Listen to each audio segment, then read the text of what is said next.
കളിക്കളത്തിലെ പരിക്കുകളെ ഇനി പേടിക്കേണ്ട.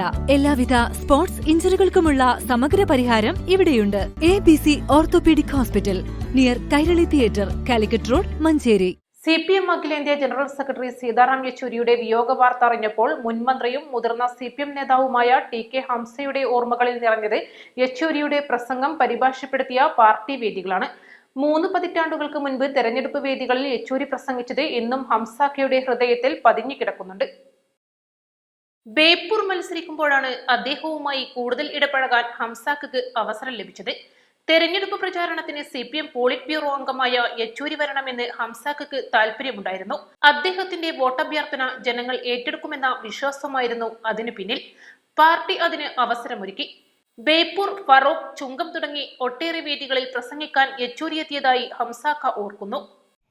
ഈ പാർട്ടിയുടെ ഞാൻ അംഗമായ അന്ന് മുതൽക്ക് ഇദ്ദേഹത്തെ പരിചയമുണ്ട്. പല ഘട്ടങ്ങളിലും കോഴിക്കോടും മലപ്പുറത്തിന്റെ പല പരിപാടികളിലും പങ്കെടുക്കും. ഞാൻ ബേപ്പൂർ MLA ആയിരുന്ന കാലത്ത് കോഴിക്കോട് വരുമ്പോഴൊക്കെ അദ്ദേഹത്തിന്റെ പ്രസംഗം ഞാൻ ട്രാൻസ്ലേറ്റ് ചെയ്തിരുന്നു. അവിടെ ബേപ്പൂര് തെരഞ്ഞെടുപ്പ് കാലത്തൊക്കെ പര്യടനം ഉണ്ടാവും. അപ്പൊ ഒപ്പം കൂടി കൊടുക്കും. അതിന് നല്ല ഒരു നേതാവും നല്ലൊരു സ്നേഹിതനുമാണ് അദ്ദേഹം. നിലമ്പൂരിൽ നിന്നും ബേപ്പൂരിൽ നിന്നും MLA ആയതിനു ശേഷം പാർട്ടിയുടെ തീരുമാനമനുസരിച്ച് പിന്നീട് നിയമസഭാ തെരഞ്ഞെടുപ്പ് രംഗത്ത് നിന്ന് ഞാൻ മാറി നിന്നു. ഈ സമയത്തും വിളിച്ച് യെച്ചൂരി ക്ഷേമാന്വേഷണം നടത്തി. വീണ്ടും അദ്ദേഹത്തിന്റെ അരികിലെത്താൻ അധികകാലം വേണ്ടി വന്നില്ല. മഞ്ചേരിയിൽ നിന്ന് ജയിച്ച് ഡൽഹിയിലെത്തിയപ്പോൾ മൂപ്പരെയാണ് ആദ്യം കണ്ടത്. ബേപ്പൂരിൽ പ്രസംഗം പരിഭാഷപ്പെടുത്തിയത് ആ കൂടിക്കാഴ്ചയിൽ അദ്ദേഹം ഓർത്തെടുത്തു. എന്നേക്കാൾ 15 വയസ്സ് ചെറുപ്പമാണെങ്കിലും വലിയ ബഹുമാനത്തോടെയാണ് അദ്ദേഹത്തെ നോക്കിക്കണ്ടത്. ഞാൻ MP ആയി 1 വർഷത്തിന് ശേഷമാണ് അദ്ദേഹം രാജ്യസഭാംഗമായത്. പിന്നീട് ഒന്നിച്ച് ഡൽഹിയിൽ ഒട്ടേറെ വേദികൾ പങ്കിട്ടു. മലപ്പുറത്തെ പാർട്ടി സമ്മേളനത്തിൽ അദ്ദേഹം പ്രസംഗിക്കാൻ വന്നപ്പോൾ വിമാനത്താവളത്തിൽ നിന്ന് കൂട്ടിക്കൊണ്ടുവരേണ്ട ചുമതല എനിക്കായിരുന്നു.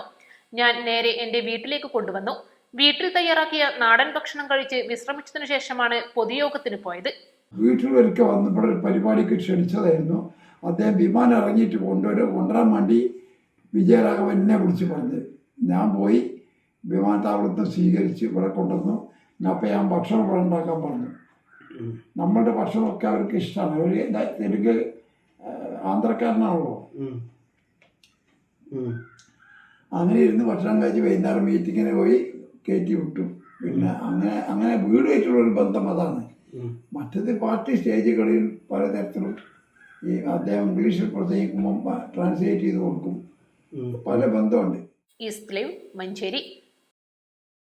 ഈ ഓണം മൈ മൊബൈലിനോടൊപ്പം മൈ ഓണം മൈ മൊബൈലിൽ ഇനി ഓഫറുകളുടെ ഓണക്കാലം. പർച്ചേസ് ചെയ്യുന്ന പുതിയ ഫോണുകൾക്കും യൂസ്ഡ് ഫോണുകൾക്കും ഉറപ്പായ സ്ക്രാച്ച് ആൻഡ് വിൻ സമ്മാനങ്ങൾ, gold coin, cycle, table fan, mixie, iron box തുടങ്ങി ഒട്ടനേകം സമ്മാനങ്ങൾ. ഒപ്പം 24 മാസം വരെ നോ കോസ്റ്റ് EMI സൗകര്യവും.